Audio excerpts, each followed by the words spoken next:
गुरुजी मेरी बेटी है जो शुद्धि अशुद्धि का ख्याल नहीं रखती, हम कुछ सिखाते हैं तो हम ही को सिखाने लगती हैं, समझा दीजिए थोड़ा।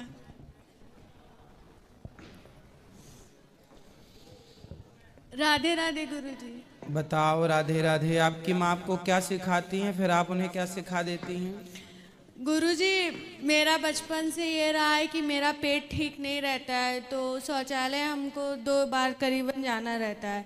तो हम एक छात्र हैं, तो कॉलेज जाते हैं, स्कूल जाते हैं, तो अब कितनी बार कहाँ कहाँ नहाएंगे। उसके बाद कॉलेज जाते हैं, घर के बाहर नहीं नहाना है, पर घर में यदि हैं और आप गए हैं तो आप अर्ध स्नान कर लीजिए, क्या दिक्कत है? घर में गुरुजी हमारी एक अलग घर नहीं है, 3-4 परिवार एक साथ रहते हैं हमारे पटीदार लोग, तो वहाँ पे बाथरूम स्वच्छ नहीं रहता है, तो हम लोग अपने रसोई घर में नहाते हैं। तो रसोई घर में तो एक ही बार नहाते हैं सुबह, तो बार बार नहीं नहा सकते, तो मम्मी उसमें भी चिल्लाती हैं। कॉलेज जाते हैं तो फिर उसमें बोलती हैं कि बाथरूम जाके पैर हाथ नहीं धुलते, अब वहाँ पे सुविधा रहेगा उस हिसाब से तब तो कर पाएंगे। मेरा सपना रहा है कि हम किसी पुरुष पर निर्भर नहीं रहना चाहते हैं, सही है, सही। हम आत्मनिर्भर बनना चाहते हैं, और तो हम पढ़ना चाहते हैं अच्छे से मन लगा के, लेकिन ये हमको स्वच्छता में ढकेल रही हैं, तो मेरा मन डाइवर्ट हो जाएगा। कोई बात नहीं, आप पढ़ो, पढ़ लो, फिर अपने बाद में जब पढ़ लिख जाओ तब फिर फॉलो करना। हाँ गुरुजी वही बोलते हैं कि पढ़ लिख लें पहले फिर तो आप करेंगे। लोगों का सेपरेट घर नहीं है? नहीं अभी सेपरेट नहीं है। तो घर बनाओ, पहले सेपरेट घर बनाओ।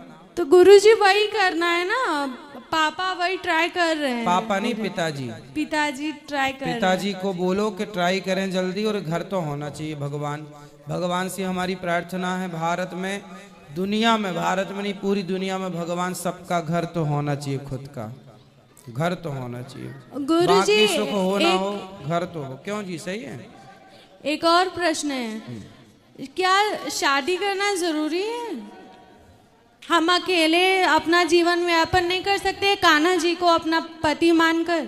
नहीं, कर तो सकते हैं, लेकिन फिर भी संसार गुरुजी में हम अभी तक इतने बड़ी उम्र में, 17 साल की उम्र है मेरी, जितने भी पति पत्नी को देखा है हमेशा बहस करते हैं, झगड़ा करते हैं, किसी न किसी बात पे एक दूसरे को टोकी टाका।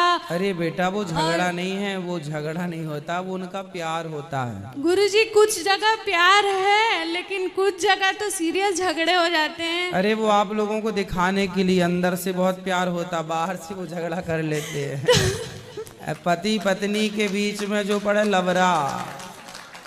गुरुजी कुछ जगह देखे हैं जहाँ पे पति खुद को डोमिनेट कर लेता है पत्नी के ऊपर, बहुत ज्यादा। कम केस हैं ऐसे, बाकी अधिकांश जहाँ पति पत्नी में, आपने जो हंसी मजाक नहीं सुनते, पत्नी को पति बोलता रहता, अरे तुम तो बहुत काली हो, तुम्हारे जैसे तो हमें बहुत मिल जाती। ये सब जो तंस कसना है, ये पति का मजाक होता है पत्नी के लिए, तो ये मजाक होते हैं। अब उस मजाक को आप लोग सुनते हैं तो आप लोगों को सीरियस लगने, अरे बात तो सही है, ये लोग बहुत दुखी हैं।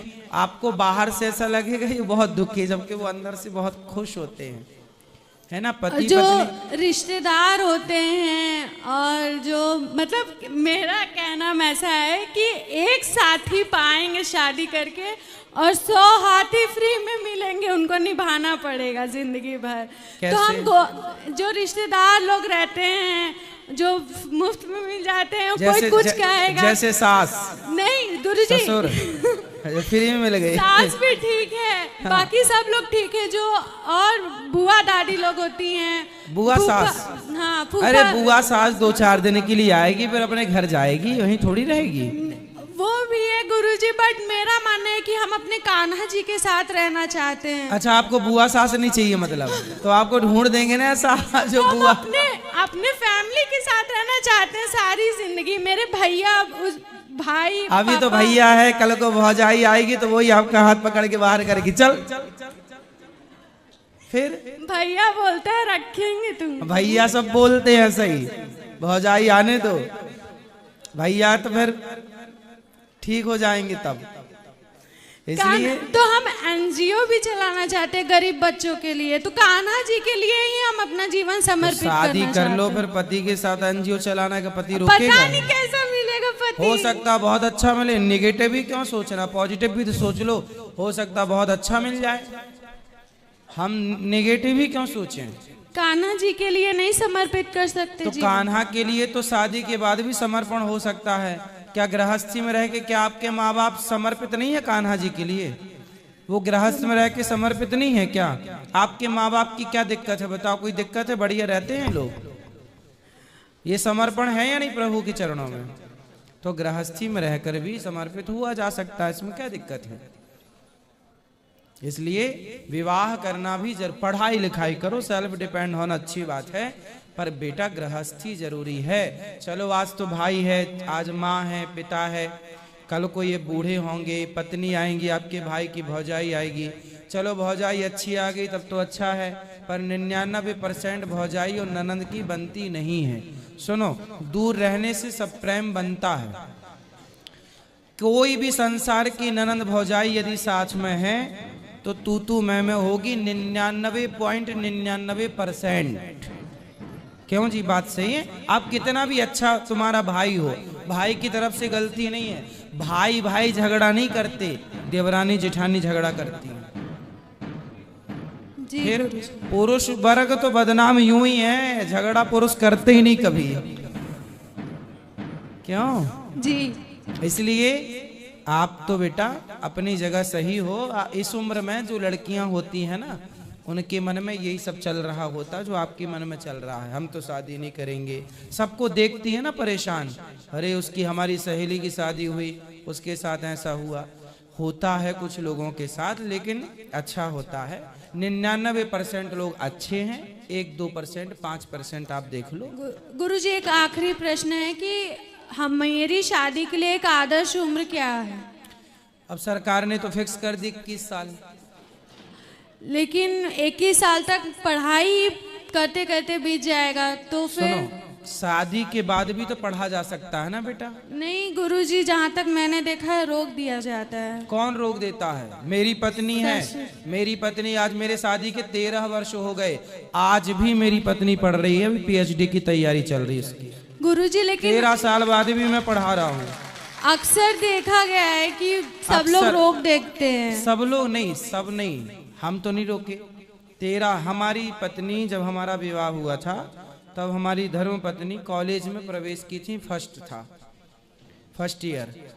अब उसका पूरा कॉलेज का पूरी पढ़ाई, उसके बाद और भी डिग्रियां, उसके बाद अब PhD फाइनल है। तो 13 वर्ष हो गए, रेगुलर पढ़ाई चल रही है, एक के बाद एक डिग्रियां होती ही होती हैं। तो मैंने कभी नहीं रोका कि तुम, छोटा सा बच्चा हुआ जब पहला, तो मैं भी जाता था, वो कॉलेज में अंदर जाके एग्जाम देती थी, मैं बच्ची को लिए बाहर बैठा रहता था, है ना। और वो दूध पर निर्भर था, माँ के पिला के जाती थी दूध, आके तुरंत दूध पिलाती थी। तो मैं उस स्ट्रगल से गुजर चुका हूँ और मैंने अपनी पत्नी को खूब पढ़ाया है और वो आज भी पढ़ती है। और अभी जो वो पढ़ना चाहती है मैं उसे और पढ़ाना चाहता हूँ। हमें पढ़ लिख करके कोई नौकरी जॉब तो करना नहीं है, फिर भी स्वांतः सुखाय, अपने आनंद के लिए पढ़ना चाहिए। यदि आप नौकरी चाकरी भी करना चाहें तो करिए, बिजनेस व्यापार करना चाहें तो करिए, पर एक अपना भी आनंद होता है, तो उसके लिए भी पढ़ना चाहिए। मैं भी पढ़ता हूँ जो मेरे से बनता है, मैं डिग्रियां तो नहीं पाता, लेकिन फिर भी हम लोगों को पढ़ना तो पड़ता ही है। पढ़ाई पूरी तो आप करने के बाद ये मत सोचो कि हो सकता है आपको ऐसा पति मिले जो आपको खूब पढ़ाए। पढ़ाई पूरी करने के बाद जॉब कर लें फिर शादी करें तो कोई दिक्कत? देखो आपकी बात से हम सहमत हैं, लेकिन बेटा देखो 25 साल के अंदर सरकार का 21 25 साल ही मेरा मानना है, 25 साल के तक हो अंदर, जाए। 25 के भीतर, 25 से 25.5 ना हो, 25 से 26 बिल्कुल ना हो। 25 साल के अंदर लड़की और लड़कियों का तो 23-24 के अंदर, लड़कों का 25 के अंदर विवाह कर देना सबसे उत्तम निर्णय है। यदि आप विवाह करने में लेट हो गए तो जो लेट होते हैं उनकी बेटियां, उनके बेटे ही भागम भाग वाली शादी कर लेते हैं। इसलिए बेटी हो या बेटा हो, जो तुम्हारे बाप दादों ने नियम। राधे राधे गुरुजी, मेरा क्वेश्चन ये है कि मैं ना 3 महीने पहले मुंबई गई थी, तो वहाँ पर है ना एक आंटी थी, तो मैं सुबह है ना रोज़ आपके भजन सुनती थी 2-3 घंटे, और उसके बाद मैं 2-2:30 बजे से कथा सुनती थी। फिर रात को ना सोते टाइम रोज आपके भजन सुनते सुनते सो जाती थी। तो आंटी ना मुझे रोज नोटिस करती थी, वो बोलती थी कि तू इतनी क्यों सुनती है, मतलब है ना वो डाउट करते थे कि तू भगवान के इसमें इतना क्यों करती है। तो मैंने उनसे पूछा कि क्या प्रॉब्लम है भगवान की पूजा पाठ करने से, भजन सुनने से। तो उन्होंने बोला कि जो तेरी उम्र की जो भी लड़कियां रहती वो इतनी पूजा पाठ कुछ करती नहीं है, और अगर तू पूजा ये वजह करेगी मीराबाई जैसी फिर तू तर्क करने लग जाएगी। तो मैंने उनसे पूछा कि तर्क क्या होता है। तो उन्होंने बोला कि तेरे बारे में भगवान के बारे में कोई भी तुझे कुछ बोलता है तो तू सुनती नहीं है। तो उनको मैंने बोला सुनने में क्या बुराई, सुनने में क्या है। तो उन्होंने बोला कि इसी को तर्क बोलते। तो मेरा क्वेश्चन यही है कि तर्क किसको बोलते हैं? तर्क किसको बोलते हैं? जैसे हमने कहा कि ईश्वर है सब जगह, हाँ। तो आपने तुरंत तर्क कर दिया कि सब जगह है तो दिखता क्यों नहीं है, ये तर्क है। तो गुरुजी मैंने तो ये उनको तर्क ऐसा- होता है। हाँ, लेकिन मैंने उनको ऐसा तो कुछ नहीं बोला, मैं तो भगवान पर विश्वास करती कोई हूँ। बात नहीं, मूर्खों के चक्कर में पड़ो ही मत। पेड़ को सुनो, जब पौधे आप लगाते हैं ना हाँ। तो उनमें पानी डालते हैं, हाँ। पर उनको बकरी से बचाना पड़ता है। हाँ। ऐसी सत्संग का पौधा आपने लगा तो लिया है, सत्संग का पानी भी डाल रही हो, पर ये पड़ोसन रूपी बकरियों से जरा बचा के रखना, नहीं तो सत्संग का भक्ति का पौधा चर जाएंगे ये लोग। Thank you. ये पड़ोसन गुरुजी, रूपी मुझे आपकी बकरी। ना कथा और भजन बहुत ज़्यादा अच्छे लगते हैं, और आप है ना कथा में जो हर चीज़ को छोटी से छोटी चीज़ों को एक्सप्लेन कर कर बताते हो ना, वो मुझे बहुत अच्छा लगता है। आज मैं ना इंदौर से पहली बार आई हूँ यहाँ पर वृंदावन। आज आपकी कथा सुनकर है ना बहुत ज़्यादा अच्छा लगा है। खुश रहिए, कथा सुनते और रहिए, मैं- औरों को भी प्रेरित करिए। हाँ, मेरी ना आपसे एक विनती है कि मैं आपको अपना भाई मान सकती हूँ? बिल्कुल भाई ही हैं हम आपके। Thank you. राधे राधे गुरुजी। खुश रहिए। जय श्रीमन नारायण गुरु जी। जय श्रीमन नारायण। आपके चरणों में दंडवत प्रणाम। खुश रहिए। गुरु जी, मैं 4 तारीख को इधर आया था और कल हमारे घर में अचानक सूतक लग गया, तो मैं गुरु मंत्र ले सकता हूँ? सूतक लग गया, कोई बात नहीं, तो इसके बाद ले लेना आके फिर से। मतलब बाद में तुलसी माला भी नहीं पहन सकते? नहीं, माला वाला पहन सकते हैं, पर मंत्र बाद में ले लेना। अभी श्रीमन नारायण का जाप करना, जब तक श्रीमन नारायण। और गुरु जी, श्रवण कुमार ने कौन सा पाप किया था कि जो उसे ऐसी मृत्यु मिली कि वो आखिरी टाइम पे अपने माता पिता को पानी भी न पिला सका? पाप कुछ नहीं किया था, वो तो मृत्यु थी उस समय उनकी, तो मृत्यु थी। हर मृत्यु को पाप से नहीं जोड़ना चाहिए कि पाप थे तो मृत्यु हो गई। मृत्यु तो होनी है सबकी। लेकिन गुरु जी, कुछ लोग इस पे उल्टा तर्क करते हैं कि श्रवण कुमार अच्छा था तो उसके साथ बुरा हुआ, अच्छा कुछ नहीं होता, ऐसे कुछ लोग बोलते हैं। लोग तो देखो कुछ भी बोलते हैं, तो हर बोले हुए पे भी तो गौर नहीं करना चाहिए।